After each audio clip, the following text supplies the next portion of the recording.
Good morning, everyone. We've got the two extremes. I've got two like right here, and then I've got everybody else along the edge. I'm so thankful you're here at Children's Time. I have been thinking about the verse that Caleb told me he was going to use today for a couple weeks. He chose a verse from Joshua, and it says, "Have I not commanded you?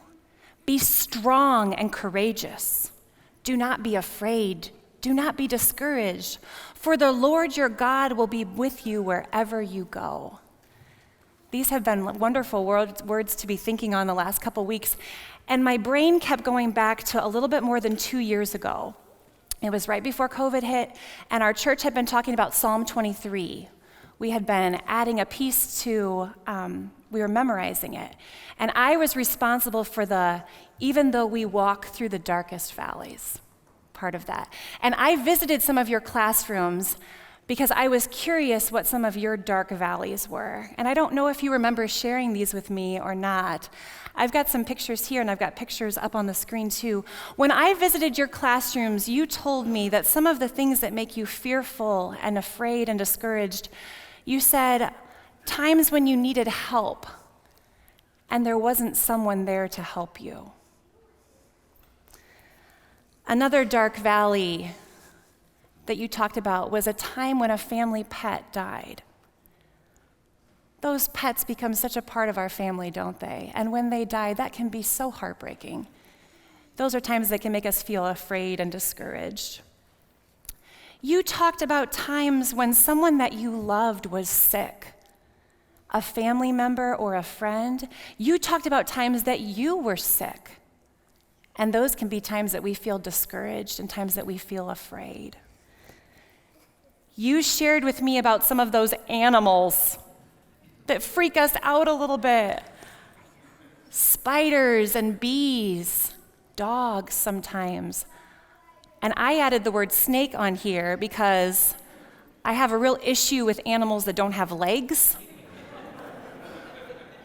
And just a couple weeks ago, I was out in my backyard. I was going to put something in the shed, and as I was carrying this out to the shed in the backyard, I stopped, and I froze, because there was a snake climbing up the side of my shed.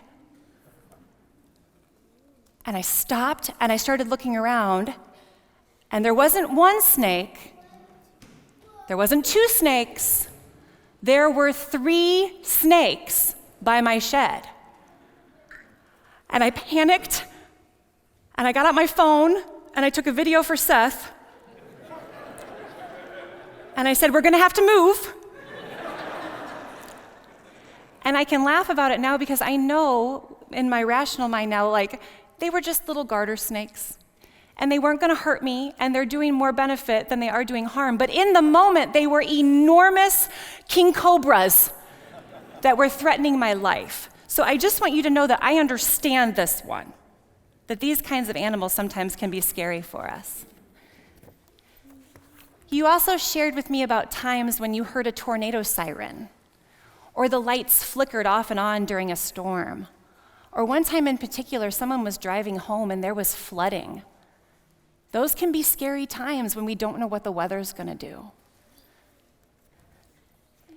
You talked about times that you heard things on the news, stories of missing children, frightening things happening around the world. These can be times that make us feel really scared. You shared with me about times that you were in a car accident, or you drove by and you saw someone else had been in a car accident, and that can be a really scary time too. Several of you talked with me about how nighttime can be a scary time when it is dark, or if you have nightmares, or sometimes it feels like there's things in your closets or underneath your beds, that those can be times that we're afraid. We talked together about times that people die, and we have to say goodbye. And those can be really hard, scary times too. And my last picture isn't here because it's on the counter at home, but we talked about times when you missed your grown-ups and the people in your life that were important to you, and you were ready for them to come back and they weren't there. And so that's what this last picture is. I want to thank you for sharing those with me because it can be really hard to talk about things that are scary. And I was really humbled that you shared those things with me a couple years ago. And I wanted you to know that after the service, I had people, grown-ups, come to me and say, those are things that I'm scared of too. And I had people email me and say, those things you talked about that the kids shared, those are things I have been frightened about too. And so I think it's safe to say that every person in this room has been scared, and every person in this room has been discouraged, and every person in this room has been frightened. But I have two things I want to share with you, because when I start to feel scared and I start to feel frightened, there's two things I try and tell myself. And one is that we have a promise from God. We have a promise from God that nothing can separate us from the love of God. My favorite Bible verse from Isaiah says, "Fear not, I have redeemed you and I have called you by name. You are mine." God has claimed us as God's own. And Caleb's verse today, to hear it again, "Be strong and courageous. Do not be afraid. Do not be discouraged, for the Lord your God is with you wherever you go." That is the first thing I remind myself. The Lord our God is with us wherever I go. And the second thing I remind myself is this group of people sitting here in the church. And I would encourage you to look around, because you are a part of a church family that strives to be the hands and the feet of Christ. Christ is no longer here right now, but Christ's people are here. And when this church hears that you are worried and hears that you are afraid and you are discouraged, this church tries to be Christ in your life. So I would encourage you to share those things with your church. And the flip side of that is that if you hear that someone else is scared or discouraged or frightened or worried, that we ask that question. We say, how can I be Christ to this person? So remember those two things. Our God is always with us, and we have a church family that strives to be the hands and feet of Christ in our lives. And I hope that that helps you when you feel worried and scared. Okay, we're going to end with a song, and it's a new song. And when Anne-Marie emailed me, I thought, oh boy, another new song. I'm a teacher, and sometimes I get grumpy with learning new things, but I am trying to have a growth mindset. And I listened to this song from Anne-Marie, and I loved it. And I listened to it over and over and over again, and I even added it to my Heart Song playlist. That's how much I like it. So I would encourage you to have a growth mindset and be ready to accept this new song, because it's a good one, Anne-Marie. It's really simple. I'm going to teach you the first verse. We're going to sing it together a couple of times here, and then Eric is going to jump up, and the congregation is going to sing this as we go back to our seats. And Ryan already knows it. So here we go. What's my starting note?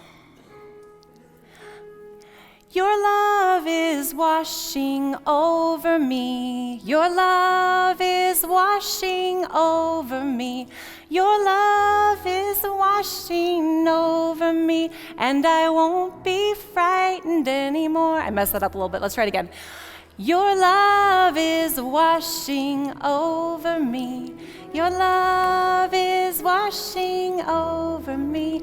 Your love is washing over me, and I won't be frightened anymore. Let's do it 2 more times. Your love is washing over me. Your love is washing over me. Your love is washing over me, and I won't be frightened anymore. Your love is washing over me.